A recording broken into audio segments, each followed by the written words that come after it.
नमस्कार मंडळी, मी निलिमा पटवर्धन आणि आज माझ्या मैत्रिणीने एक खूप छान पोस्ट पाठवली आहे मला, तर ती वाचून दाखवते. खूपच हृदयस्पर्शी आहे. माझी खात्री आहे तुम्हाला सगळ्यांना आवडेल. शीर्षक आहे वडिलांच्या प्रेमाची चव. वडिलांच्या प्रेमाची चव. शहरातील एका मोठ्या हॉटेलसमोर संध्याकाळची वेळ होती. लोक आपापल्या कामात व्यस्त होते. तेवढ्यात रस्त्याच्या कडेला घडणारं एक दृश्य पाहून अनेक जण थांबले. सुमारे 75 वर्षाचे एक वृद्ध गृहस्थ हॉटेलसमोर उभे होते. त्यांच्यासोबत त्यांचा जवळपास 55 वर्षाचा मुलगा होता. दोघेही साध्याच कपड्यात होते. मुलानं हॉटेलच्या काचेच्या आत पाहिलं आणि हसत म्हणाला, "बाबा, आज खूप दिवसांनी इथे आलोय. एक गोष्ट सांगू का?" वृद्धांनी हसत विचारलं, "काय बाळा, काय हवंय सांग." मुलगा अगदी लहान मुलासारखा निरागसपणे म्हणाला, "मला आतली तंदुरी रोटी खायची आहे, पण पैसे मात्र तुम्ही द्यायचे." हे ऐकून आजूबाजूचे काही लोक हसू लागले. कुणाला वाटलं कदाचित मजा मस्करी थट्टा असं सुरू आहे. वृद्धांनी काहीही न बोलता आपल्या जुन्या खिशात हात घातला. त्यातून त्यांनी 100 रुपयाची एक जुनी दुमडलेली नोट काढली आणि मुलाच्या हातावर ठेवली. मुलाने ती नोट अगदी एखाद्या लहान मुलाला पहिल्यांदा खाऊसाठी पैसे मिळाल्यासारखी आनंदाने घेतली. दोघे हॉटेलमध्ये गेले. त्यांनी तंदुरी रोटी आणि भाजी मागवली. मुलगा मोठ्या आनंदाने जेवू लागला. तेवढ्यात शेजारच्या टेबलवर बसलेल्या एका तरुणाला राहवलं नाही. तो म्हणाला, "काका, तुम्ही तर अगदी ठणठणीत दिसता. या वयात सुद्धा वडिलांकडून पैसे घेऊन जेवता. तुम्हाला लाज वाटत नाही का?" संपूर्ण हॉटेलमध्ये शांतता पसरली. सगळ्यांच्या नजरा त्या माणसाकडे वळल्या. तो हसला, "नाही, मला अजिबात लाज वाटत नाही." मग त्याने खिशातून आपलं चामड्याचं पाकिट काढलं. पाकिट उघडलं तर त्यात हजारो रुपये आणि अनेक बँकांची कार्ड होती. तो म्हणाला, "पैशांची काहीच कमतरता नाही रे बाळा. देवाच्या कृपेनं सगळं काही आहे." तो तरुण आश्चर्यचकित झाला.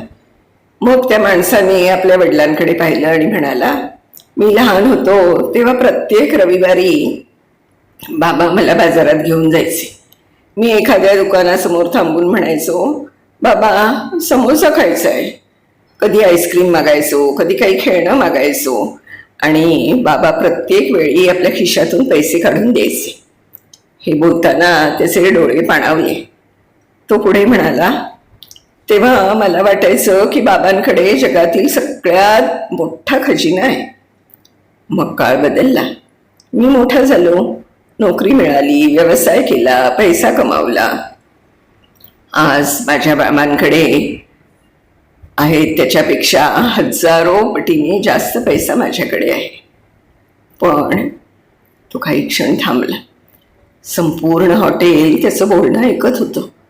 तो हळू आवाजात म्हणाला, "पण आता बाबांच्या खिशातून निघालेली 100 रुपयाची नोट मला कोट्यावधी रुपयांपेक्षा जास्त मौल्यवान वाटते."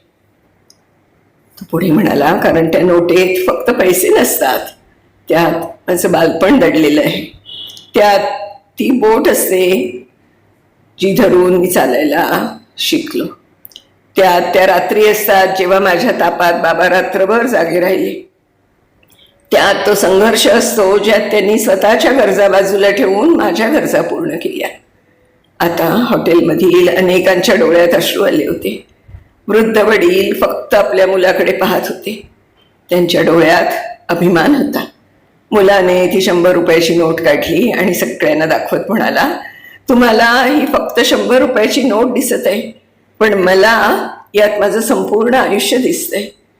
त्यांनी नोट प्रेमाने दुमडली आणि आपल्या शर्टच्या खिशात ठेवली. मग तो म्हणाला, "आज मी माझ्या वडिलांना हजारो रुपये देऊ शकतो. त्यांच्यासाठी मोठं घर घेऊ शकतो, महागडी गाडी आणू शकतो. पण त्यांच्या हातून 100 रुपये घेण्यात जो आनंद आहे ना, तो जगातील कोणतीही संपत्ती देऊ शकत नाही." वृद्ध वडिलांच्या डोळ्यातून अश्रू वाहू लागले. त्यांनी मुलाच्या डोक्यावर हात ठेवला आणि म्हणाले, "बाळा, माणूस पैशानं मोठा होत नाही. माणूस तेव्हा मोठा होतो जेव्हा यश मिळाल्यानंतरही त्याला आपल्या वडिलांचा हात डोक्यावर हवा असतो. संपूर्ण हॉटेल टाळ्यांच्या कडकडाटाने दुमदुमून गेलं. त्या दिवशी अनेक लोकांनी जेवण केलं तिथे, पण सगळ्यात जास्त तृप्ती त्या मुलाला मिळाली ज्यांनी केवळ तंदूर रोटी नाही तर आपल्या वडिलांचं प्रेम खाल्लं होतं. कारण खरं तर ज्या दिवशी वडिलांच्या खिशातून पैसे घेणं बंद होतं त्या दिवशी माणूस मोठा तर होतो, पण त्याचं बालपण कायमचं मागे राहून जातं. खूप सुंदर, अगदी अतिशय हृदयस्पर्शी अशी पोस्ट आहे. खूप खूप धन्यवाद. ज्यांनी कोणी लिहिलेली आहे त्यांचं नाव माझ्याकडे आलेलं नाही आहे, पण मी माझ्या त्या मैत्रिणीचे आभार मानते आणि त्या लेखकाचे पण आभार मानते ज्यांनी इतकी सुंदर पोस्ट लिहिली. खरंच आपल्या आईवडिलांच्या प्रेमाची चव काही वेगळीच असते. खूप छान पोस्ट आहे.